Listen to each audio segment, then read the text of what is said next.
आप सभी का एक बार फिर से इस ऑनलाइन क्लासेस में स्वागत है आप लोगों का। आज की वीडियो के अंदर हम पढ़ेंगे भाग 5 का पढ़ेंगे भारतीय अर्थव्यवस्था की विशेषताएं एवं नवीन प्रवृत्तियां। ठीक है, जिसके अंदर आज का जो मुख्य टॉपिक रहेगा वो रहेगा उदारीकरण। तो देखिए हम आज उदारीकरण के बारे में पढ़ते हैं। तो उदारीकरण हम समझो उदारीकरण क्या होता है। देखिए उदारीकरण जो ये एक ऐसी प्रक्रिया है जिसे आर्थिक सुधारों के तहत शुरू किया गया था और ये शुरू किया गया 1993 के अंदर। ठीक है ना। देखिए उदारीकरण क्या है। उदारीकरण क्या होता है, आर्थिक नीतियों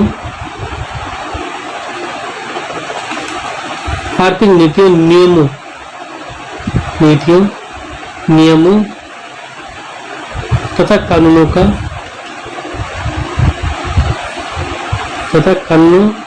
के सरलीकरण से है, सरलीकरण की प्रक्रिया से है।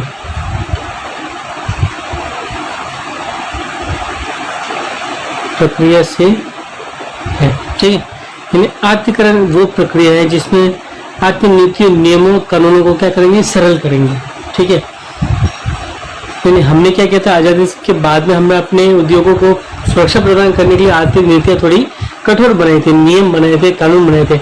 उन्हें कठोर आर्थिक नीतियों नियमों कानूनों को सरल करने की प्रक्रिया को ही उदारीकरण कहा जाता है। ठीक है। अब देखिए 1990 में है ना, 1990 के समय जो अपने की विकास नीति थी है ना, तो विकास नीति 1990 की विकास रणनीति में क्या था, सरकार की भूमिका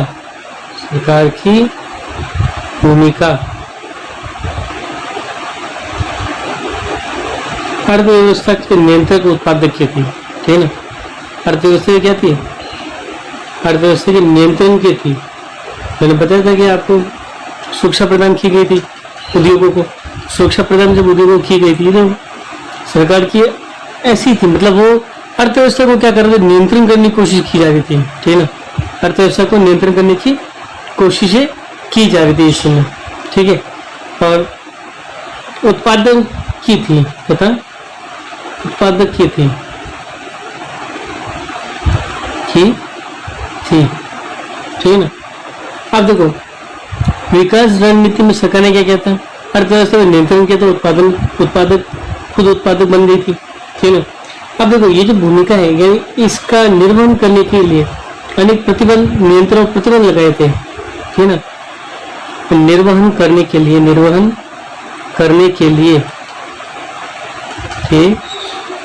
क्या लगाए गए थे, अनेक प्रतिबंध लगाए गए थे, अनेक प्रतिबंध है ना, और नियंत्रण लगाए गए थे,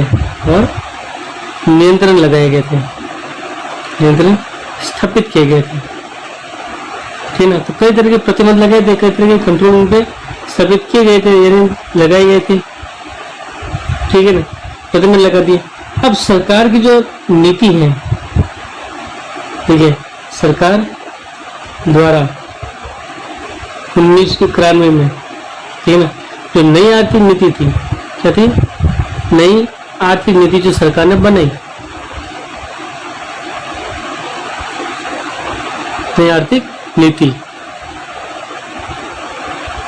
देखिए सरकार ने जो नई आर्थिक जो नीति बनाई थी, इस नीति के अंतर्गत क्या था, तो सरकार 1993 में क्या बनेगी, नई आर्थिक नीति बनेगी।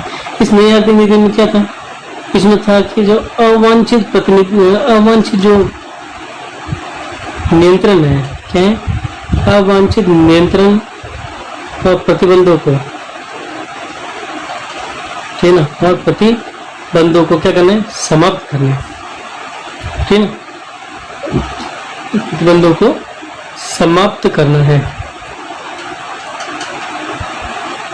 ये आर्थिक नीति हमने नई आर्थिक नीति बनाई गई थी, और इसी को हम क्या कहते हैं, उदारीकरण कहते हैं। इसको क्या कहते हैं, उदारीकरण कहा जाता है,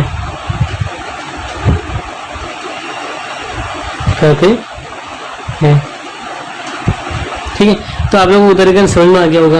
ये सरकार द्वारा लगाए गए अवांछित नियंत्रण और प्रतिबंधों को समाप्त करने को हम उदारीकरण बोलते हैं। ठीक है। अब देखिए इसमें आगे बढ़ते हैं। अब क्या क्या किया गया है, तो सबसे पहले क्या क्या इसके अंतर्गत, यानी इस नीति के, इसके अंतर्गत, यानी इस नीति के द्वारा क्या क्या किया गया, तो देखिए क्या किया गया था। तो सबसे पहले क्या किया गया था, नई औद्योगिक नीति घोषित की गई। क्या गई, नई औद्योगिक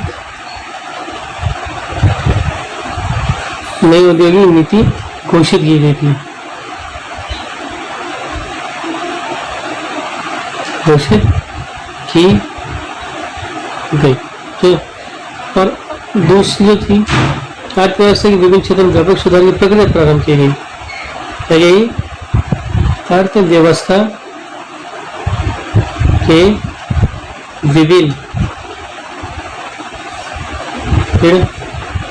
के विभिन्न क्षेत्रों में व्यापक सुधार की प्रक्रियाओं को शुरू किया गया, सुधारों की प्रक्रिया प्रारंभ की गई। ठीक है ना। तो अर्थव्यवस्था के विभिन्न क्षेत्रों में व्यापक सुधारों की प्रक्रिया को क्या किया गया, शुरू किया गया। नई औद्योगिक नीति को क्या किया गया, लागू किया गया। ठीक है ना। अब इसमें जितने भी वित्तीय क्षेत्र थे, बाहरी क्षेत्र थे, विदेशी विनिमय थे, इन सब व्यवस्था को क्या इसमें सुधार किया गया। तो जो अनावश्यक नियम थे उनको खत्म कर दिया गया। ठीक है, देखिए इसी में आगे देखते हैं। तो उदारीकरण की प्रक्रिया फलस्वरूप क्या हुआ, मैंने जब उदारीकरण किया तो उदारीकरण के फलस्वरूप क्या होगा, उदारीकरण के फलस्वरूप ठीक है ना, क्या हुआ कि भारतीय अर्थव्यवस्था समाज में अर्थव्यवस्था पूंजी की मिश्र अर्थव्यवस्था में परिवर्तित हो गई। क्या हो गई, अर्थव्यवस्था जो थी, देखिए यहाँ पे अर्थव्यवस्था समाजवादी मिश्रित अर्थव्यवस्था थी। पहले हमारे पास मिश्रित अर्थव्यवस्था थी। ठीक है, यहाँ से बदल के पूंजीवादी मिश्रित अर्थव्यवस्था बन गई। पूंजीवादी मिश्रित अर्थव्यवस्था में परिवर्तित हो गई।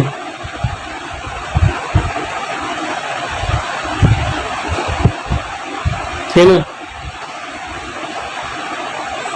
तो उदारीकरण के फलस्वरूप क्या हुआ, अर्थव्यवस्था समाजवादी मिश्रित अर्थव्यवस्था से पूंजीवादी मिश्रित अर्थव्यवस्था में परिवर्तित हो गई। ठीक है, अब यहाँ पे तो ये हुआ। अब इसमें सरकारी हस्तक्षेप में कमी आएगी। क्या आएगी, मुख्य कारण यही था, यदि सरकार का नियंत्रण कम करना था तो सरकारी हस्तक्षेप में कमी। ठीक है ना, कमी आई, सरकार का नियंत्रण कम हुआ। ठीक है, भारतीय अर्थव्यवस्था मुक्त बाजार बनी। भारतीय अर्थव्यवस्था क्या हो गई, मुक्त बाजार बन गई। मुक्त बाजार ठीक है ना, कि और उन्मुख हो गई। ठीक है ना, उन्मुख हो गई। अब देखिए यहाँ पे क्या था कि भारतीय अर्थव्यवस्था में क्या हो गया, मुक्त बाजार बन गया। पहले भारतीय अर्थव्यवस्था बंद बाजार थी। बंद बाजार थे मतलब सरकार का नियंत्रण था, बाहर के विदेशी देश जो है भारत के अंदर अपना व्यापार नहीं कर सकते थे। ठीक है ना, लेकिन अब वो चीज हटाई, क्या कर दी कि भारतीय अर्थव्यवस्था में क्या कर दिया कि मुक्त बाजार, यानी जो नियंत्रण थे वो हटा दिए, सरकार हस्तक्षेप कम कर दी, इसलिए भारतीय अर्थव्यवस्था से खुली अर्थव्यवस्था हो गई। यानी कोई भी देश जो है यहाँ पे भारतीय अर्थव्यवस्था में अपना निवेश कर सकता है, अपना बिजनेस स्टार्ट कर सकता है, शुरू कर सकता है। ठीक है, अब ये उदारीकरण से क्या होगा कि जो संरचनात्मक दृढ़ीकरण था वो खत्म हो जाएगी। ठीक है ना, उदारीकरण से क्या होगा, उदारीकरण से क्या हुआ कि जो अर्थव्यवस्था में कि जितनी भी संरचनात्मक दृढ़ताएं थी, संरचना से संबंधित जितनी भी दृढ़ताएं थी वो सब खत्म हो जाएगी।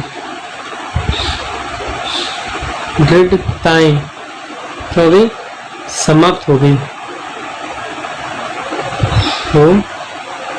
ठीक है। तो हम ये कह सकते हैं कि जो आर्थिक क्षेत्र और नीतियों में सरकारी पदों को समाप्त करके अर्थव्यवस्था में उत्पादन और व्यापार की क्रियाओं को सरल बनाने की प्रक्रिया ही क्या होती है? उदारीकरण होती है। तो इसकी परिभाषा देखिए यहाँ पे, परिभाषा क्या हो गई? आर्थिक नीतियों किसी नीतियों? सरकार की, ठीक है ना। आर्थिक नीतियों तथा क्षेत्रों में सरकारी बाधाएं को समाप्त करना। सरकारी नियंत्रण यानी सरकारी जो बाधाएं हैं, सरकारी बाधाएं को क्या करना? समाप्त करना, यानी खत्म कर देना, समाप्त करके अर्थव्यवस्था जो है, अर्थव्यवस्था में उत्पादन क्या करना है? उत्पादन तथा व्यापार क्रियाओं को सरल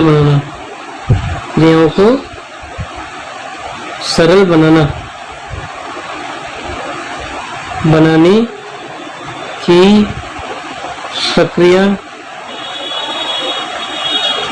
ही क्या है? उदारीकरण है,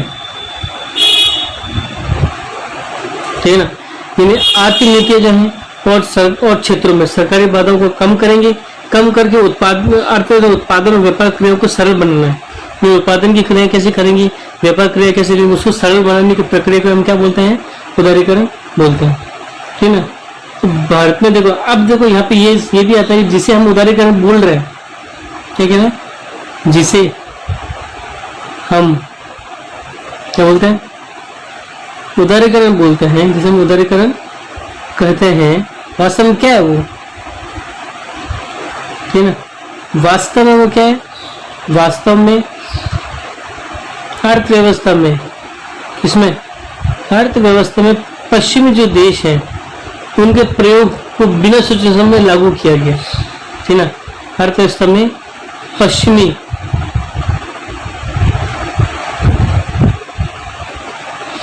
देशों के प्रयोगों को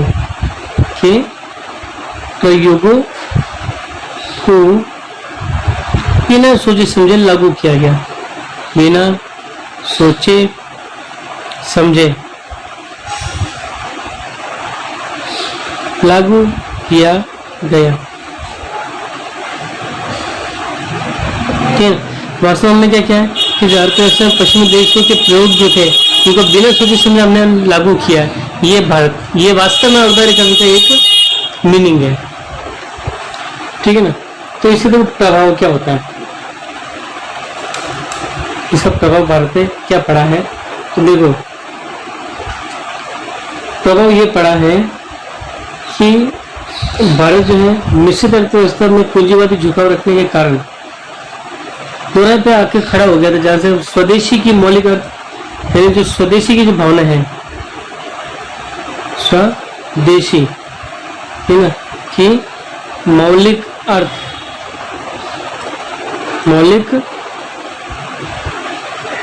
अर्थ संस्कृति को लौटना असंभव हो गया कि और लौटना क्या हो गया? असंभव हुआ हो गया। हमारा जैसे हमारी अर्थव्यवस्था खुली, विदेशी सामानों की बाढ़ भारत में, तो स्वदेशी की जो मौलिक अर्थ की जो संस्कृति है, जो स्वदेशी की जो भावना है, वो लगभग खत्म हो गई, ठीक है। इसलिए आज भी हम देखो ज्यादा जो सामान है मेड इन फ्रांस है, मेड इन चाइना है ना, ये तो हम सामान ज्यादा हम खरीदना पड़ता है। क्यों? क्योंकि हमारे अर्थव्यवस्था इस तरीके से हो गई कि हम बाहर से आने वाले सामान को मना नहीं कर सकते, सरकार नहीं कर सकती है मना उसको, क्योंकि हमने वो शर्तें मानी है उनकी, ठीक है। अब देखो फायदा इसका किसने उठाया? पूंजीवादी देशों ने उठाया, ठीक है ना। तो पूंजीवादी देश है, पूंजीवादी देशों ने, ठीक है ना, ने भारत को यानी भारतीय अर्थव्यवस्था को, भारतीय क्या बने? अर्थव्यवस्था को तो विश्व पर ना विश्व आर्थिक मंच पर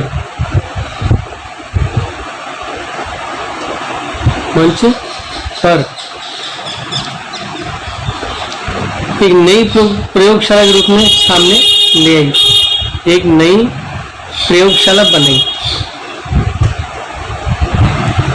ठीक ना, बनाई। ठीक है, अब भारत को क्या बना दिया उन्होंने, भारतीय से क्या बनाया, प्रयोगशाला बनाई। प्रयोगशाला यानी जो सामान वो बनाएंगे भारत में क्या करें, उसको बेचेंगे। अब बेचने के लिए वो क्या करें, प्रयोग करना पड़ेगा उनको कि भाई हमारा कौन सा सामान ये लोग ज्यादा खरीदेंगे। तो उन्होंने हमारी जो जनसंख्या उसको टारगेट किया, जनसंख्या में भी कौन, मध्यम वर्ग को ज्यादा टारगेट किया और उनके अनुसार सामान बनाना शुरू किया और यहाँ पे बेचना शुरू किया। ठीक है ना, तब आप ये देखिए कि जो भारत का सामान जब वो यहाँ बाहर का सामान यहाँ बेचेंगे तो भारतीय सामान तो नहीं बिक पाएगा। तो इस वजह से एक प्रयोगशाला हो गई, हर चीज हर बार कुछ नया प्रोडक्ट बनाते हैं, उत्पादन करते हैं और वो भारत में बेचने की उसको वो कोशिश करते हैं। और भारतीय सरकार जो है, अब चाहे वो चीज जो है वो खराब हो, क्वालिटी कैसी निम्न स्तर की हो या उच्च स्तर की, उसका भी कोई सरकार कोई नहीं कर सकती है इसमें। ठीक है, अब देखें सक्षम मध्यम वर्ग जो है, सक्षम मध्यम वर्ग, ठीक है ना, सक्षम मध्यम वर्ग क्या हो गए, पूंजीवादी देशों के निशाने पर आ गए, पूंजीवादी देशों के निशाने पर आ गए। ठीक है ना, मतलब पूंजीवादी देशों को पता था कि ये जो वर्ग ऐसा है जो हमारे प्रोडक्ट खरीद सकता है, इसलिए हमें उनके हिसाब से क्या करना चाहिए, उनके हिसाब से हम अपने उत्पादक जो है, जो उनके जो भी वस्तुएं हैं वो बनानी चाहिए। ठीक है ना, यानी ऐसे वस्तुएं बनाए तो उनके बजट में भी आ जाए और ये चीजें हमारी खरीद ले, और अच्छी चीज बनाएंगे जो उनके काम आएगी तो वो जरूर निश्चित ही उन चीजों को क्या करेंगे, खरीदेंगे। ठीक है ना, अगला जो टॉपिक हमारा आने वाला है, वो अगला जो टॉपिक है वो निजीकरण है, जो हमने उदारीकरण के साथ ही निजीकरण की प्रक्रिया भी शुरू की थी सरकार ने। ठीक है ना, किसी निजीकरण की। ठीक है, अब ये निजीकरण क्या है, तो देखिए निजीकरण क्या है, उसकी परिभाषा बताएं मैं आपको। क्या करते हैं, निजी क्षेत्र की भूमिका में वृद्धि करने की प्रक्रिया को निजीकरण कहते हैं। ठीक है ना, क्या कहते हैं, अर्थव्यवस्था में निजी क्षेत्र की भूमिका को, किसकी, निजी क्षेत्र की भूमिका, है ना, में वृद्धि करने की प्रक्रिया, है ना, तो भूमिका में वृद्धि करने की प्रक्रिया क्या कहलाती है, निजीकरण कहलाती है। क्या कहलाती है, निजीकरण कहलाती है। ना, मतलब जो प्राइवेट सेक्टर है, जो प्राइवेट कंपनीज है, उनको जो रोल है उसको ज्यादा बढ़ाना है ना, उनकी जो भूमिका है उनको क्या करना है, इंक्रीज करना, वृद्धि करना है। तो ये जो प्रक्रिया है उसी को निजीकरण कहते हैं। अभी आपने देखा होगा भारत के अंदर कई चीजों में निजी क्षेत्र बहुत आगे चल रहा है, जैसे अभी रेलवे के अंदर भी जो है, रेलवे भी निजी क्षेत्र को सौंपने की तैयारी चल रही है और कुछ ट्रेनों का संचालन जो है निजी क्षेत्र शुरू कर भी चुका है। ठीक है ना, तो ये सब जो है वो निजी क्षेत्र की भूमिका को बढ़ाने की कोशिश की जा रही है। ठीक है, तब इसमें क्या करेंगे, यानी इस प्रक्रिया के अंतर्गत, इसके अंतर्गत क्या होता है, अर्थव्यवस्था में निजी क्षेत्र को अधिक अधिकार प्रदान किया जाएगा। यानी क्या होगा कि जो निजी क्षेत्र होंगे, निजी क्षेत्रों को क्या मिलेगा, अधिक अवसर मिलेंगे, अधिक अवसर प्रदान किए जाएंगे।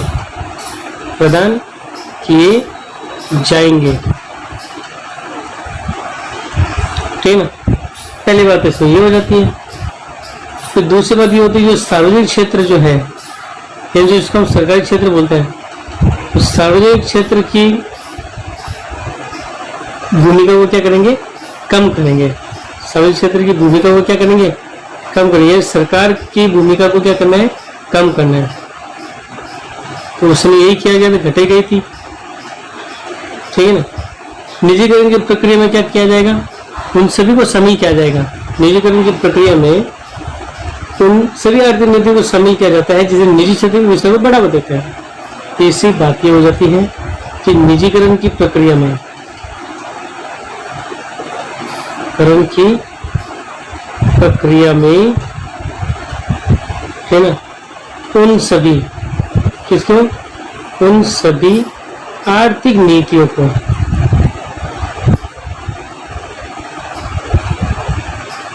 शामिल किया जाएगा, वो शामिल किया जाएगा जिससे,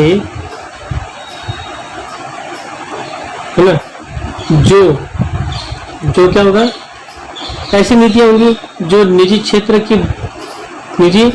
क्षेत्र के विस्तार को बढ़ावा देती है, उन्हीं को क्या करना है, आगे बढ़ाएंगे। तो निजीकरण प्रक्रिया क्या करेगी, जितनी भी आर्थिक नीतियों को उनमें वो सभी आर्थिक नीति शामिल हो जाएगी जो कि निजी क्षेत्र को बढ़ावा देती है, ठीक है। इसके विस्तार को क्या करेगी, विस्तार को बढ़ावा देगी, बढ़ावा देगी, ठीक है। चलिए, ये भी बात है। अब निजीकरण का तात्पर्य क्या हुआ, ठीक है ना, अर्थ देखिए, हम निजीकरण के अर्थ समझने की कोशिश करेंगे। तो निजीकरण क्या है, निजीकरण का तात्पर्य, निजीकरण का तात्पर्य क्या होगा, सार्वजनिक या राज्य संपत्तियों, है ना, को निजी स्वामित्व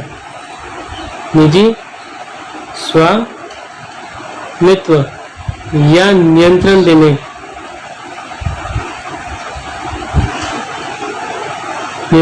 की प्रक्रिया से लिया गया है, प्रक्रिया से लिया जाता है, ठीक ना। निजीकरण का तात्पर्य क्या होगा, सार्वजनिक या राज्य संपत्तियों को निजी स्वामित्व या नियंत्रण देने की प्रक्रिया से लिया जाता है, इसको हम निजीकरण कहते हैं, ठीक है। अब देखिए, स्वतंत्रता के बाद में, स्वतंत्रता के बाद यानी कि 1990 तक जो अपनाई गई थी नीति थी, तो जो सार्वजनिक क्षेत्र के लिए थी, इसमें क्या थी, सार्वजनिक क्षेत्र को अधिक बढ़ावा दिया गया था, सार्वजनिक क्षेत्र के पास अधिक क्या थे, अधिकार थे, ठीक ना। ये सार्वजनिक क्षेत्र के पास अधिक अधिकार थे। निजी क्षेत्र को जो है सरकार जो है वो नियंत्रण में रखती थी, ठीक है ना। और अनेक उद्योगों की स्थापना तो लाइसेंस की अनिवार्यता की गई थी। इसमें क्या किया गया था कि उद्योगों की स्थापना के लिए, किसकी, उद्योगों की स्थापना के लिए, है ना, स्थापना के लिए क्या करना पड़ता था, लाइसेंस की, है ना, उद्योगों की स्थापना के लिए क्या करना पड़ता था, लाइसेंस जो होते हैं, है ना,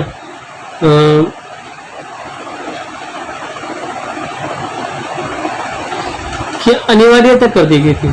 तो आपको कि उद्योग करना है, आपको क्या करना पड़ेगा, लाइसेंस लेना पड़ेगा, अनिवार्यता कर दी, ठीक ना। यही तक क्या है कि अनिवार्यता कर दी। और नीति निर्णयों में निजी क्षेत्र के विकास को सीमित कर दिया गया। निजी क्षेत्र ज्यादा विकास नहीं कर पाए, उसको सीमित किया गया था, ठीक है। सार्वजनिक, अब इसमें ऐसा क्या होगा कि सार्वजनिक क्षेत्र जो है वो तो बहुत ज्यादा बढ़ गया, ठीक है ना। सार्वजनिक क्षेत्र का तो क्या हुआ, विकास हुआ, विस्तार हो गया। सार्वजनिक क्षेत्र का क्या होता है, विस्तार हो जाता है, विस्तार होता है। तो सार्वजनिक क्षेत्र का तो क्या होता है, विस्तार हो जाता है, ठीक है ना। बहुत ज्यादा विस्तार हुआ। निजी क्षेत्र के विस्तार तो ज्यादा हुआ, उत्पादकता क्या हो गई, कम हो गई। उत्पादकता क्या हुई, कम हुई, ठीक है ना। तो सार्वजनिक क्षेत्र में ऐसे कई जो थी फैक्ट्रियां थी, वो क्या बन गई, सरकार के लिए भी बोझ बन गई, मुसीबत होगी कि उनको चलाना मुसीबत पड़ गया, ठीक है ना। इस दौरान क्या हुआ कि 1991 में औद्योगिक नीति ने लाइसेंस को लगभग समाप्त कर दिया। तो इसमें जो औद्योगिक नीति बनाई गई थी, अभी ये नई औद्योगिक नीति थी, इस नीति में लाइसेंस की अनिवार्यता को समाप्त कर दिया गया, ठीक है। लाइसेंस की अनिवार्यता को क्या किया, समाप्त किया गया, क्या गया। तो लाइसेंस के अनिवार्य तो वो क्या कर दिया, इसमें समाप्त कर दिया, बिल्कुल खत्म कर दिया, ठीक है ना। और निजी क्षेत्र के विकास के लिए नए द्वार खुल गए, ठीक है ना। निजी क्षेत्र जो है को विकास के अवसर मिले, विकास के अवसर मिल गए, मिले, ठीक है ना। और निजीकरण के कारण ही या निजीकरण के द्वारा 1993 में अर्थव्यवस्था को उन सभी क्षेत्रों को खोल देगा जब निजी क्षेत्र के लिए वर्जित है। यानी निजी क्षेत्र के लिए जितने भी क्षेत्र जो कंट्रोल में थे वर्जित करेंगे तो उन सबको क्या कर दिया गया, फिर से ओपन कर दिया गया, खोल दिया गया। निजीकरण को भी क्या मिला, उनको भी फायदा इसका दिया गया, ठीक है। निजीकरण में क्या किया जाता है, सार्वजनिक उद्यमों से अपना अंश निजी क्षेत्र को बेचना है, ठीक है। इसमें क्या करेंगे, राज्य द्वारा सार्वजनिक यानी हिस्सेदारी बेचेगी सरकार अपनी, सार्वजनिक क्षेत्र से यानी सार्वजनिक उद्यमों से, है ना, अपना अंश जो है निजी क्षेत्र को बेच देना, क्षेत्रों को बेच देना, ठीक है ना। ये क्या है, ये यानी जो राज्य हो गए, यानी जो गवर्नमेंट होगी, यानी जो देश होंगे, वो क्या करेगा, जो सरकार के जितने भी क्षेत्र है, जो उद्यम है, उनमें उनका जितने भी अंश है, यानी अगर किसी उद्यम किसी उद्योग के अंदर सरकार का 100% अंश है, तो वो क्या करे, 100% अंश का यानी 50% तो वो क्या करे, निजी क्षेत्र को बेच देती है। यानी अब उस उद्यम को 50% कंट्रोल कौन कर रहा है, वो करेगी, कौन करेगी, निजी क्षेत्र करेगी, क्योंकि उसके लिए उतना उसने पैसा दिया होगा सरकार को, ठीक है ना। ये चीज क्या रहता है, तो सरकार या राज्य क्या करें, सार्वजनिक उद्यम में अपने हिस्से का एक भाग या तो वो एक भाग बेचेगी या पूरे उद्यम में उनके हवाले कर देगी, ठीक है ना। कितना हिस्सा बेचा जाए तो सरकार की नीति पे डिपेंड करता है, ठीक है ना। तो ये आपकी निजीकरण की एक प्रक्रिया है। अगले वीडियो के अंदर मैं आपको वैश्वीकरण के बारे में बताऊंगा और स्वदेशी की जो अवधारणा है वो मैं आपको इस तरीके से समझाया जाएगा, ठीक है। तो आज के लिए आपके लिए 4 प्रश्न हैं, महत्वपूर्ण प्रश्न कहते हैं, ये आपके पाठ्य पुस्तिका के प्रश्न है। इसमें उदारीकरण किसे कहते हैं, निजीकरण से क्या तात्पर्य है, और उदारीकरण की प्रक्रिया ने भारतीय अर्थव्यवस्था के स्वरूप और संरचना में क्या क्या परिवर्तन उत्पन्न किए आपको बताएंगे। फिर नई आर्थिक नीति के अंतर्गत अपनाए गए आर्थिक सुधारों का आपको वर्णन करना है, ठीक है। ठीक है, बहुत बहुत धन्यवाद आप लोगों का।